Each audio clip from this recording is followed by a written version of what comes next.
Ito yung BIOS nung nakarang araw. Chinek natin yung headlight nya. Naka-steady yung high beam. Tinry ko repairin yung colon switch. Wala na talaga, kaya nagpalit na tayo. In-order lang namin yung pyesa. Ngayon andito na. Ayun, kakabit na natin.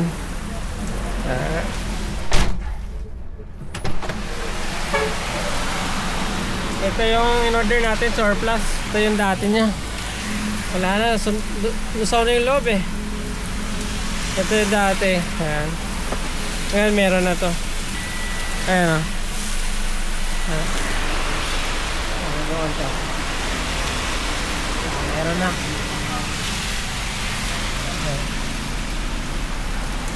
Surplus lang yung buti. Nakahanap kami surplus.